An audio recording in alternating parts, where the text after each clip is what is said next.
Welcome to the Celiac Diaries podcast. I'm your host, Lucia Cordero, and this is where we get real about life with celiac disease. Each week, I'll share practical gluten-free tips, wellness hacks, and honest conversations about the emotional side of living with an autoimmune condition. Think of this as your weekly mix of support, relatability, and inspiration to help you not just survive, but thrive with celiac.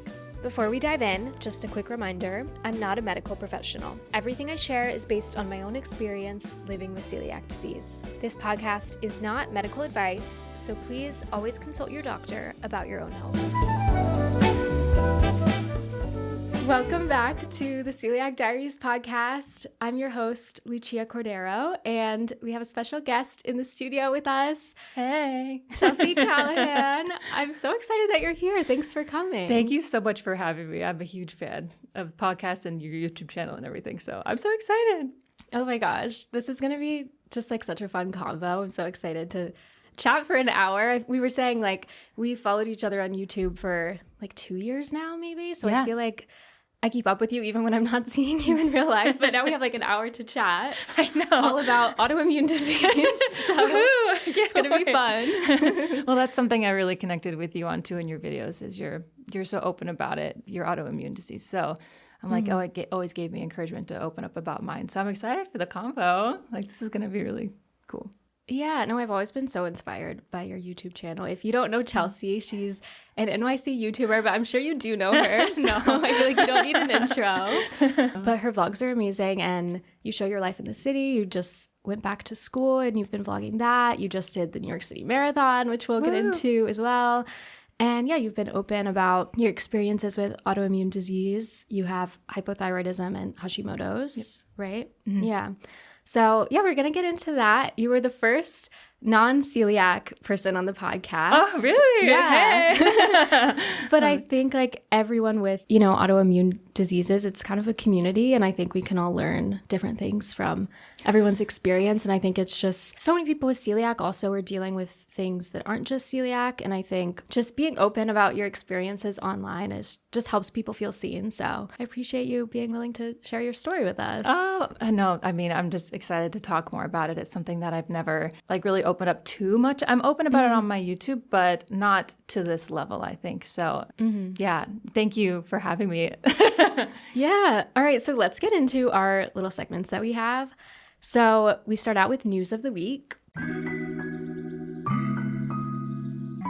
Today's news story, a new study from the Onaiva Shar Cancer Institute found a potential link between extreme long-distance running, like marathons or ultramarathons, and an increased risk of colon cancer. I wanted to choose this story because I've seen this on Instagram, and I feel like I'm kind of plugged in, and I know you are as well because you are a marathoner, to like the NYC running community, and I feel like a lot of my friends have run half marathons and marathons, and this is just kind of a conversation that I've seen more people talk about. Like obviously it's so cool and like you're so fit to be able to run a marathon, but it also can have other effects on you. So I just thought it would be interesting to hear your thoughts on it. If this is something you've been thinking about, especially as someone that has, autoimmune diseases. 100%. And this is something that I'm really happy it's being brought more to light. Like I've just been hearing colon cancer everywhere. Like not that I don't know anyone that has it directly, but like I'm glad awareness for it has been brought up a lot more. It's never something that I've even considered, honestly. I've never had a colonoscopy. I'm honestly afraid to. I've helped my friends walk through the steps and I'm just like, that sounds so invasive and just not fun at all. But I'm like, we got to do it, Right. But definitely, like, I think runners really have to be really in tune with their bodies and be more aware of the potential risks. And it's not just about like the Instagram post afterwards and all the Strava posts. Like I'm guilty of myself. It's a great thing. We love that. But it can tend to glamorize it and not touch on the actual sum of the repercussions of it that people should just be more aware of and not necessarily like fear it, but just be aware of. Right. Yeah, I think like being in tune with your body is so important and not glamorizing, like pushing yourself so hard to where you're like affecting your health long term, especially like if you are someone that might be more sensitive. I So I applied to do the United Half. I did not win the lottery. No. I found out yesterday. Lottery But yesterday. No. I know. But I've been like thinking, I was like, okay, maybe this is a sign I shouldn't do it. But I also applied to be on the celiac charity. So I might end up doing that if I get a spot. But if I don't, then I'm going to be like, okay, maybe this is a sign that I shouldn't train for the half marathon. That would be so cool if you ran for like that cause. That would be so amazing. That's a great way to like run anything in New York, is like through a charity and raise money for it and spread awareness. That's fantastic. Oh, I want you to run it so bad. There's also the Brooklyn half, which is great.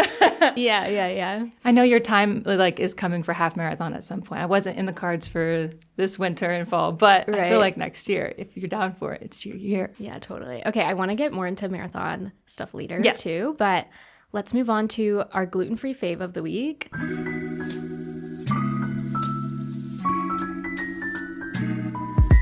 I know that you're not like necessarily like gluten-free, right? But I know that that's something you've like talked about in your vlogs, and I see like your gluten-free Trader Joe's products. But for our audience, a lot of them are gluten-free. So do you have like a favorite product that you've been having that happens to be gluten-free lately? I do. It's one I repeatedly buy from Trader Joe's, but I will say like I buy a lot of gluten-free products from Trader Joe's, not on purpose. It's usually by accident. Like I just don't read the label. I see, well, my favorite one is this chocolate chip cookie dough. It's like extra fudgy chunk chocolate chip cookie dough. I don't know. It's like something you just put on a tray and then bake it. Like you don't have to do anything else. But I just eat it to eat raw cookie dough. So it's actually my favorite because I find like a lot of gluten-free products, I really like the texture of it, which I know a lot of people might not, but there's something about it. Like even gluten-free bread, I really like the texture. So that is my favorite by far Trader Joe's snack. I mean, just in general, it's like gluten-free cookie dough. It's so good. But it's better if you eat it raw. But like, I honestly don't know if there's egg in it, so don't take my word for that safety-wise, but I never cook them. Yeah, literally. This is not an advice podcast. Yeah, I know. It should be clear. This is not medical advice at all. Don't worry, I have a disclaimer at the beginning. Okay, cool. I love it. Wait, I love that. Do you have any favorite from Trader Joe's? Oh my God, do I? I haven't shopped at Trader Joe's in a minute because, okay, so one thing about Trader Joe's that people in the celiac community have conflicting opinions about is if it's really celiac safe. I think they have a ton of really great products, but just since like the way they're manufactured, they're not technically certified in terms of the way that they're manufactured, I guess, to be certified gluten-free. So I used to be in a major Trader Joe's era, but now I try to steer clear. But that makes sense. I used to love their everything bagels. Oh, yeah. And their like cinnamon coffee cake muffins. Those were so good. Gluten-free? Yes. What? Yes. That's crazy. They probably still have them. They might. I don't know. You'll have to see. I will. I'll check for you. But I wish that they were like more safer for celiac. Like that's a bummer. Yeah. Maybe though they'll hear this and keep it more safe. We're spreading awareness for everything. Colon cancer and just gluten-free snacks. Exactly. All right. So I want to get into everything to do with your autoimmune journey.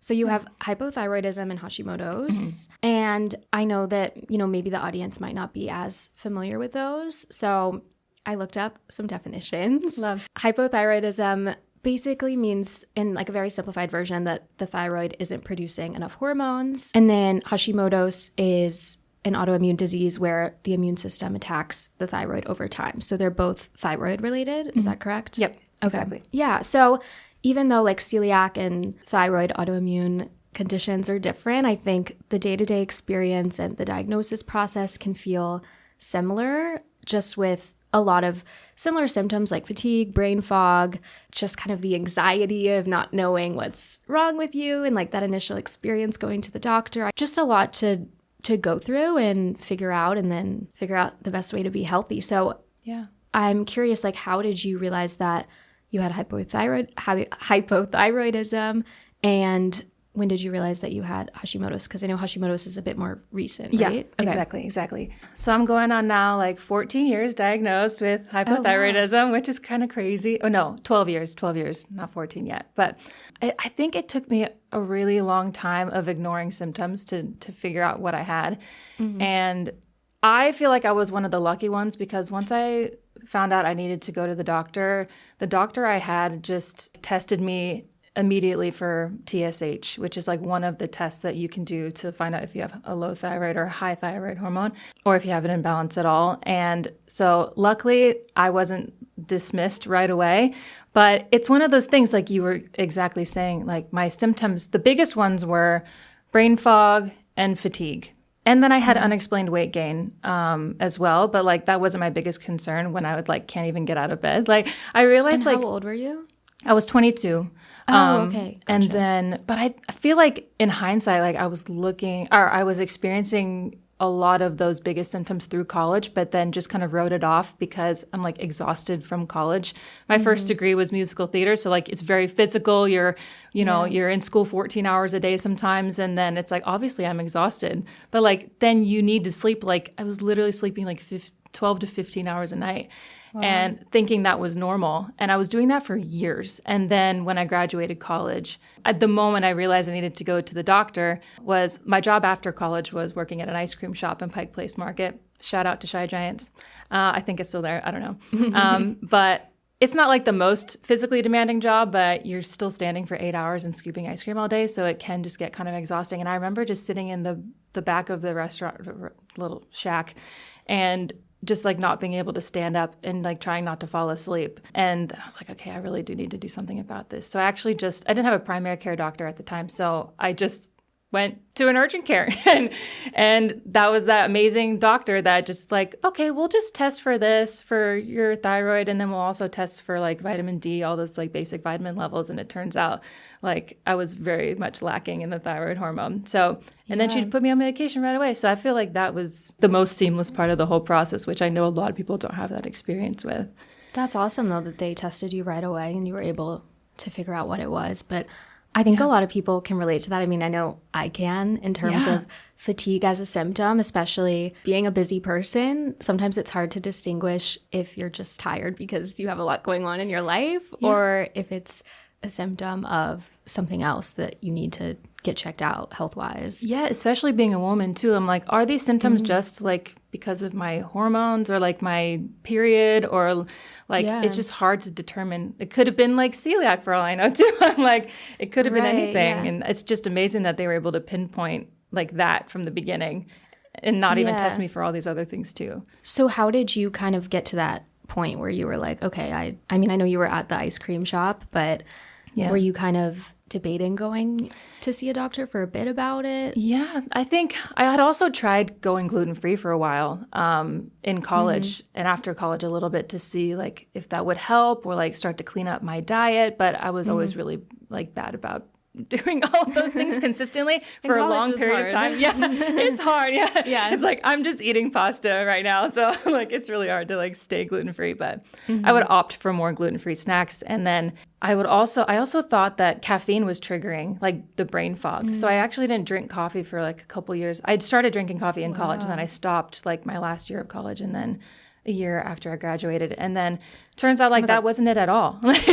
Wait, I'm just imagining you like in a musical theater program, not drinking coffee and being tired. That sounds like and I was really so addicted for a while too. So I'm like, it was hard to put that down. And but I think it did help just like naturally not having caffeine and your body's used to it. You sleep better. Everything's probably improves. But now I drink coffee like a fiend. It's like my everyday favorite activity. The Nespresso advent calendar.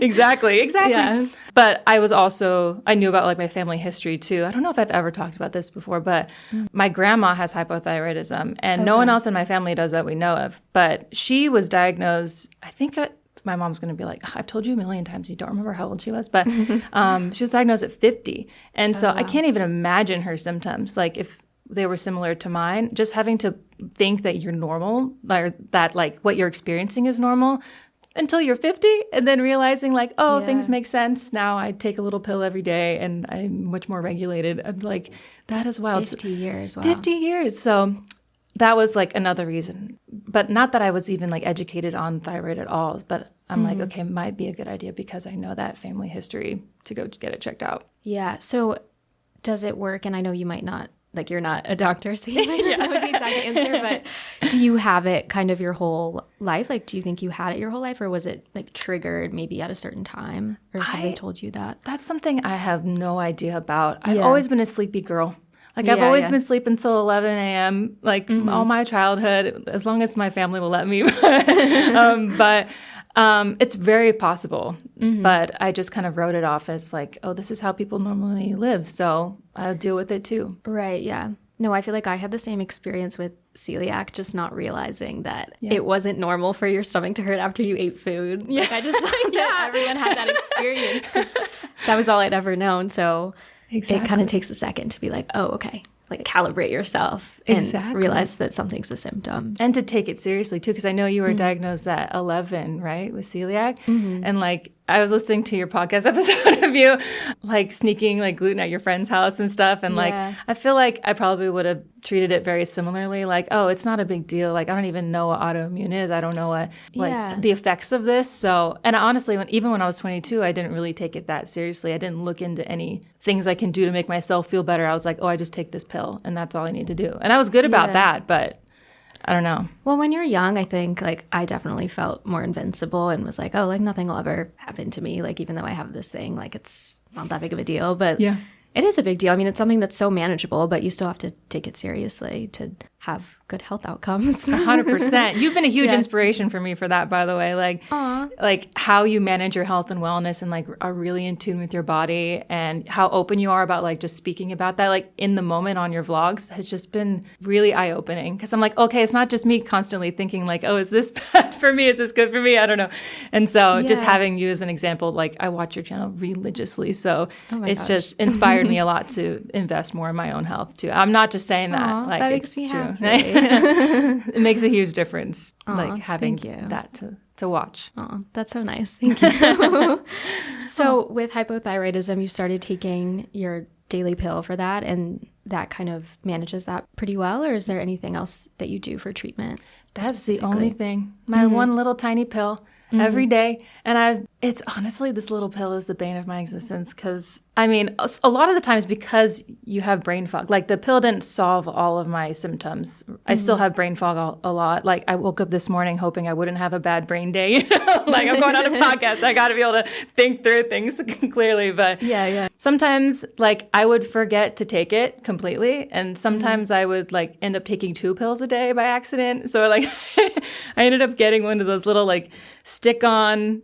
Like it's not like one of those pill containers that it's like for each day you have a pill. It's like a little stick-on thing that you like move the little ticker to the side, and it's like, okay, I took the pill on Monday, done. Like so I have a physical thing of like I took this pill, so I don't like take it wrong because the wrong dosage can like put you out of whack again. And then like access to the pill as well has also been the bane of my existence through my whole 20s and stuff. So it's just like having to pick it up at the pharmacy and exactly. And I like a lot of my 20s, like I think I was on my mom's health insurance until I was 26. And then even then I didn't really even have a primary care doctor. I didn't know like who to go to. I didn't, because here like you need a doctor usually to like listen to your symptoms and they prescribe you something and then you go like pick it up and take, there's a conversation that happens with the doctor, but like accessibility wasn't always possible in my 20s for that too. Like, especially when I was traveling, I traveled for a year, like outside of the US, almost a year. And like finding a doctor there that will like prescribe me medication. It's always like just this one little pill has made my life so much more challenging. Yeah. But obviously it's worth it and you do whatever you need to do. And it could be like so much worse. So it's just a little pill. Like it's fine. That's what I remind myself about being gluten-free. I'm like, this is just my thing that I have to do every day. And like it could be worse. So just got to stick to it. But that is interesting. I feel like so many people I know in their 20s don't have primary care doctors just because it's like when you're in your 20s, it's like health isn't the priority unless you do have some sort of condition that you're going to the doctor for. Like I was talking with one of my friends the other week and she was like, oh yeah, I don't have a primary care doctor. Like I don't really go. Like I don't have any issues. And I was like, oh, that's just a wild concept to me because I feel like I go to the doctor like every month. But I love that for you. I mean, not saying that you shouldn't have a primary care doctor, but it's the same here. Like I don't have one either. I've been bouncing around to all these different types of doctors for like what seems like my entire adult life. And it's not obviously ideal. Like you should have one person that you stick with for a long period of time so they understand you and like listen to you and know you over time. But I'm like, but if you're busy moving around, like it's just not realistic a lot of the time. Definitely. And even like seeing an endocrinologist instead of just a primary care doctor was like where I found out I was diagnosed with Hashimoto's too. So if I didn't like go see an endo like 4 or 5 months ago, maybe, I wouldn't have even known I have Hashimoto's. So yeah. Wow. So did you find out 4 to 5 months ago that you had Hashimoto's? Yeah, okay. exactly. And I even like, I'm so new in that, like, I want to say diagnosis because like, yeah, I'm diagnosed with Hashimoto's, but it's also, it doesn't change my treatment plan from hypothyroidism. Okay. My symptoms don't change. It's just something that you have. And like, you're just treating, you can't really treat it. So you treat the hypothyroidism instead. So it doesn't change anything. The doctor was like, do you just want to know if you have it? She's like, you probably do. And I was like, okay, let's do the antibody test. And then it came back positive. And then I haven't even had a follow-up visit with my endo. So like, I don't know what she has to say about it. And I like, and literally like know nothing about like, besides like what I already deal with my hypothyroidism. But yeah, so I'm fresh off the boat there. And what inspired you to go to the endo? Marathon training, actually. Oh, okay. I wanted to speak with someone about like the safety of running a full marathon with like hypothyroidism specifically. And so then that just led to a discussion of Hashimoto's from there. But yeah. Interesting. And then we can get into the marathon talk now. Yeah. So. Sure, let's do it. So what was that conversation like with the endo? I felt so proud of myself finally going to an endo for like this marathon training that just takes such a toll on your body. And I'm like finally, you know, taking the bull by the horns and like going to speak to a doctor about something. I never speak to a doctor about anything. So I was like, okay, this is great. And so I asked her, I'm like, because in my last half marathon that I did in the spring, I was experiencing a lot of joint pain. And I was like, oh, is this like a symptom of like stressing my body out from my thyroid? That was why I'm feeling like really brittle, my knees, my hips, my back, like everything. And then my endo looked at me and was like, I think that's just a symptom of like stressing your body out and like running marathons in general. I was like, oh, it's just so hard to differentiate the symptoms like from this extreme stress of training for marathons, like half or full, even doing a 5K, and then like the symptoms of my thyroid. So she was like, your levels, she tested me for my levels and she was like, oh, they seem fine. Or like, your symptoms seem normal. We'll test you. I didn't know what my levels were at the time, but she's like, I think it's just because of the stress that you're putting on just from the training. I was like, okay, lit. I'll run this because I was worried if I should even run the marathon to begin with. So I just wanted to speak with someone who like specialized in it to tell me like, yes, you can attempt it. And if she said no, I would not have done it. Yeah, it's always good to get a medical professional's opinion on something like that because it is a big thing that you're doing. It's such a commitment and it is so strenuous on your body and it does bring in stress, but it also brings in a lot of benefits. Yeah. And, you know, I imagine it must be, like, I haven't done a marathon, but I imagine it's just so rewarding when you cross the finish line. I mean, I saw in your vlog. Thanks for watching. What inspired you to, because I know you've done 2 marathons, right? Yeah. And a few halves? Yeah. I think like 7 or 8. Oh, right wow. now. Okay. Yeah. In the last 12 years. So it's over a long period of time. But yeah. So what inspired you to start long distance running? I'm still like unsure of like what made me really want to do it because I really started running after college when I think I was like leaving that environment of like being in plays and theater consistently. I know you like also have experience with that. So you know like there's a beginning, a middle, and an end to something. There's, you know, a team effort. There's a payoff at the end. It's like fun to like do things that work towards an end goal.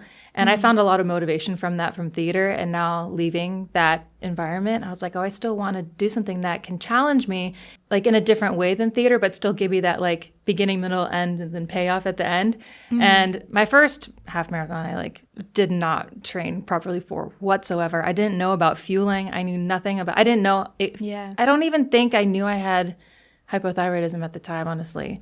And then I think, but yeah, so I just was doing it just for the plot. But I didn't grow up active at all. Yeah, I was not a runner. I was not a sports girl.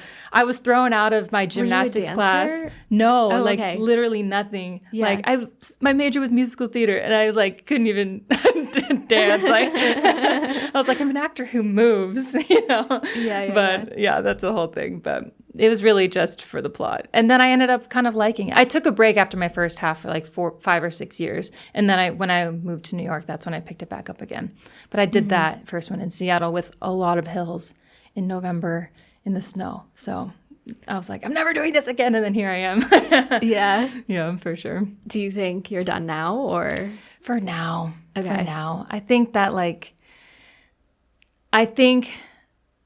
with training for something as intense as a marathon and like where I'm at with like my like understanding the baseline of my own health, I think it's best for like my goals for running for the future are just like step away from all of that. I don't know, taking a step back from the running and then realize like where my body actually feels good without all of that. And then I can determine better like when I'm training in the future, if I decide to do it again, kind of like where the stressors are coming from. Is it from my thyroid or is it just from the stress from training, basically? So, because it was just so conflated through that process. So I would like to understand better about like how my symptoms really feel in my body as in my 30s now, when I'm not as invincible as I was in my 20s. Mm-hmm. Like have that calibration time to just know what your normal is. So then when you are training, you can see the difference. Is that kind of what you mean? Okay. Exactly. Would you have any other advice for someone that has an autoimmune disease that's thinking about training for a marathon or a half like me? Oh, yeah.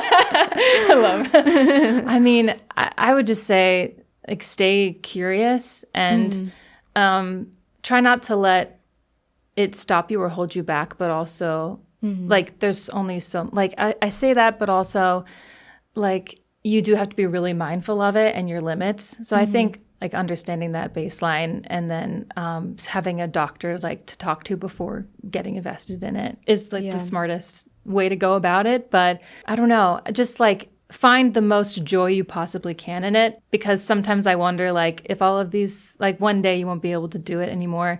You won't be able to run anymore, like because of whatever reason. Like, oh, I wish I didn't hold myself back from even trying, or like talking to a doctor to see if it's the right fit for me, I guess. Yeah, totally. I feel like one thing I've been thinking about with it is, I don't know if I've told you this, but I did cross country in high school. Oh, man. Cool. And it was so fun. That's kind of how I got into running. Well, I did it in middle school too, but it was just like 5Ks. Nice. And I loved it. It was like a community thing. Like a lot of my friends were on the team, and I loved just seeing that I could set a goal with running. And it was something that was kind of felt fully in your control because you could push yourself and get like a certain speed goal or time outcome. Yes. And I feel like it really taught me like the value of like hard work in that way and like reaching a goal that you have.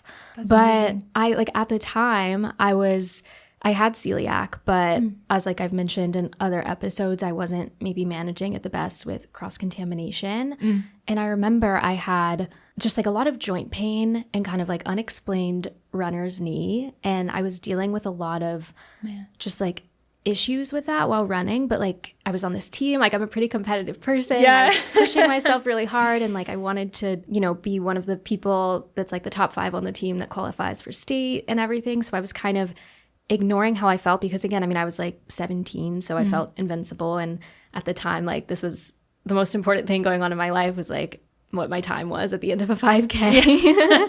I feel that. Yeah. And I remember going to physical therapy and going to the doctor. And it was funny because at the time we just didn't even think of it being related to celiac disease because I was gluten-free, but there were just other things like cross-contamination that were still causing symptoms. And joint pain is a big symptom of celiac. And now looking back on it, I've realized that I think I was struggling so much because of celiac, but I didn't realize it. And I remember going to like the orthopedic doctor and my physical therapist, and they were kind of just like, yeah, I mean, we don't really like, there's nothing wrong with you. So like everyone was kind of like, are you sure that you're experiencing this? That's like so dismissive. Like, oh. Yeah. And I remember for like the big state meet, I like really pushed myself. I took like 5 Advils, had a bandage on my knee, and ran so hard. And then I kid you not, for like a month after, I like couldn't walk. Like I was just like limping like crazy because I just like pushed myself way too hard. And then for the next like 4 years after that, I couldn't run at all. And I think a part of that was just like because I was still experiencing those joint pain symptoms from celiac. But now I'm like in this place where I don't have, I mean, I'm not running right now because of my city bike accident, but usually I'm not injured.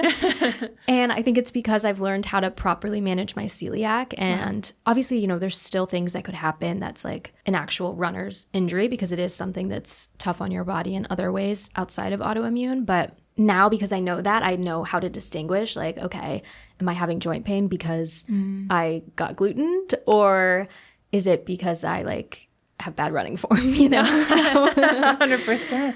I had no idea that you went through that, and that's crazy that that was something that like led to just you having to completely stop.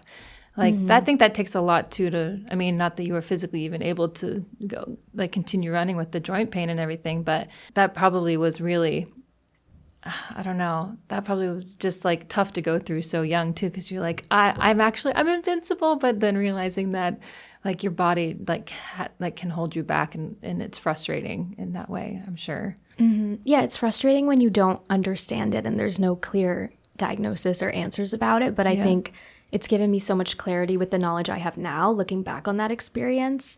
And it's just taught me that like I am kind of a competitive person at heart, but with running, like at the end of the day, it's supposed to be fun. It's good for you. I think like having that experience, it's made me realize that there's no need to push myself too hard with paces, and just enjoy running for the sake of it. And if I end up training for a half, just enjoying the process and going on runs with friends and not taking it so seriously, because it's supposed to be the fun part of my day. Like I'm not trying to be an Olympian or anything, you know. 100%. I mean, did you have dreams as a kid of being an Olympian? Because I sure did. Oh, did you? Like third grade, I'd be like, I'm going to be an Olympic runner. And I don't know why. Like I was never in sports. Like it's never in the cards for me. But that's so I think I knew that was not my journey. But then that's like great, because you were just still doing it for the love of it. You know, even you never knew what the end goal is going to be. Like but outside of cross-country running too, like as an adult. I really admire how much you run now, and you are really, really fast. Like you're like an easy run. I'm like, what? That is so fast. So, I think like if you were ever to jump into half marathon training, just from like not me knowing like where you're at with your celiac journey and everything, but like you would be great. Like you're so driven, in tune with your body. You make these decisions really smartly, and I'll be out there with the sign whenever you decide to do it. Oh my God. Thanks. I want to talk about YouTube, because you've been, when did you start posting on YouTube? 2020, like May of 2020. So. Okay. So it was like 5.5 years. Yeah. I was one of those pandemic creators. And you share a lot on your YouTube. Would you say you're like a lifestyle, or how do you describe yourself? Definitely. Lifestyle vlogger for sure.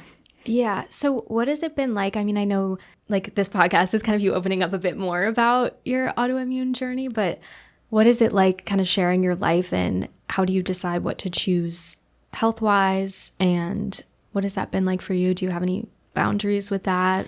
Yeah. Like the first time I honestly can't remember the first time I talked about hypothyroidism, but it's scary because like I've never considered myself a creator that, I don't know, feels like they can give advice that people should really listen to. I'm more of like, I'll just like share what I'm doing, and my actions will share the life lessons as people just like watch me train for something or talk or go to a job. I don't know. It could be anything. And then I was like, you know what? I'm going through like some major symptoms right now. And it was at a time when I was doing YouTube full time last year. And I thought, you know, why try and like continue to mask it and to hide it? Like I really, at this point, like have nothing to hide, but it's also scary because you just don't know what their reaction is going to be. Or like if you say something wrong, and then I don't want to mislead anybody on any like health information. It's like always just framing it as I'm sharing my experience with it. And the comments I got on the video when I first started talking about it were people who had no idea that other people also were experiencing this too. And I like, that is exactly like why I wanted to talk about this, like to begin with. Like people aren't expecting me to be perfect or share a perfect journey health-wise. They just like don't want to feel alone. Like, and that goes for like health or in any regard. Like we're all just here because we want like a community of some sort on the internet, especially for vlog channels too. You probably know like community is everything. It's like the whole point of the whole thing. So in terms of like boundaries having to set for health. I think I just have to make sure that at first, like before I post anything, that I'm like, it's not going to cause me anxiety to post it too much. Like if I have to feel good about like whatever I put out there and feel solid like that I'm not gonna, like, I'm just so afraid of like misleading people. But also like when I'm reading comments, just try and take everything with a grain of salt and know like someone else's experience is not like necessarily mine. And like, we're all just here to, I mean, hypothyroidism can manifest in so many different ways for everyone. So the more you know, the better. No, definitely. I really resonate with that because I feel like sometimes on social media, it can seem very black and white. Yeah. And there's not a lot of room for gray space of like figuring things out because you kind of, like, I mean, you're great about this, about just being authentic and showing your life as we all are figuring things out every day and like changing and evolving. But I think like in the way sometimes that you have to package a vlog or title something, it can feel like, okay, you're packaging everything up in a bow and you're like, this is exactly like who I am. Yeah. And sometimes it can feel very black and white, and sharing like health online, I agree. I think it's one of those things that I never want people to take it in a very black and white way because everyone deals with some health issue at some point in their life. And everyone has their own journey leading up to that and their own experiences with their family and how they approach health. And I think one of the reasons I wanted to start this podcast about celiac and autoimmune is that it does show up for everyone differently. And like, I can only share like my experience with celiac disease, which is very unique. Yeah. And, you know, having different people on the podcast to share their journeys, I think just helps people see the nuance of things and how everyone has a different experience and everyone's experience is valid. And just because someone experienced something one way doesn't mean that you're wrong because you experienced something another way, which I think sometimes on social media, it can seem like people want to interpret things that way sometimes. Definitely. That makes it like sometimes harder like to continue opening up about certain things like health related or not. But I like appreciate those who come at these conversations like putting judgment on the back burner and just like open their minds for a moment and like, oh, this is a possibility for somebody else. And even if it doesn't resonate with me, that's okay. It might resonate with somebody else too. Like, that's always nice. I feel like our communities are really good about that. Yeah. Totally. Always like supporting each other. Oh gosh. YouTube comments are the best part of like YouTube, and just seeing, I just feel so lucky. Like the community is just so supportive with whatever I share. And I'm like forever grateful for them. Like they want to know each other too. Like they're like commenting on each other's comments and like, I love the habits of my videos. I'm like, yay, people are making friends. Yes. I'm supporting each other. If it's because of me, that would make my day. Like just because you met on a YouTube channel comment section, like that's so cool. Yeah. We're like bringing people together. And I think that that's like the best part of social media. Totally. But yeah, of course there's the dark side to it too. But like this part makes it all worth it. 100%. Yeah, for sure. Cool. Well, this was such a fun conversation. I mean, I feel weird saying fun when we're talking about like health, but I think it is fun. I've learned a lot about things. Yeah. I mean, also like preparing for this podcast too, a lot of the stuff I hadn't even reflected on.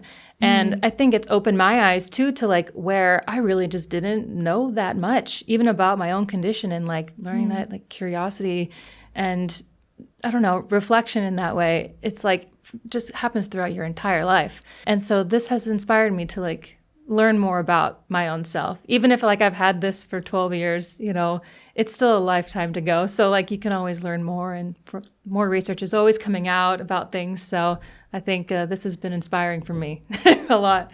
Yeah, I love that. Exactly. I think with anyone's health journey, whether you have an autoimmune disease or not, it's a lifelong journey of learning. Well, one, if you have an autoimmune disease, learning more about like the research coming out with that and, you know, what exactly it is and the treatment. But then also learning about like your own body and how you connect with it, because everyone is so different. So yeah, I think it's a lifelong process for sure. 100%. Yeah. All right. I want to end with some rapid fire as a little fun thing. These are kind of some random questions, but morning person or night owl? I want to be a morning person, but I'm a night owl. Yeah. You've been a morning person lately, though, with school. I feel Not by choice. Yeah. Go-to coffee recipe. Nespresso, maple. They have a maple. Was it maple walnut or just maple? Maple flavored Nespresso with Trader Joe's cinnamon coffee creamer. Oh, that sounds so good in fall. I love that. Very full. Best NYC restaurant? Thai diner. It's in Nolita, I think. Okay. It's so good. I need to go. Best NYC coffee shop? Devotion. There's good choice. one near Union Square. Okay. Have you been there? I have, yeah. Not that location, I don't think. But Oh, nice. It's so good. long run fuel of choice, like pre-log run in the morning. Oh, I usually run without eating, and it's probably not good. my gosh. A handful of pretzels, but like, or Okay. running gel. Morton gels. Morton gels are great too. I'm not. Yeah. I'm like, can I even say a brand name on here? Yeah, of course. Yeah, Morton gels, great. Favorite mile in the NYC marathon route? The first and the last. Okay. Yeah. Just because the vibes, like the people. Yeah, you have like energy in the first, and the last you're almost done. But the energy at the end and the beginning are like the most crazy parts of the whole thing. So Yeah, crossing that finish line. totally. Okay, last question. One thing you wish people understood about being a YouTuber? That usually we're all rapid fire. This is a loaded question, girl. No, I'll speak for myself. Like I'm not imperfect, or I'm not imperfect. I'm perfect.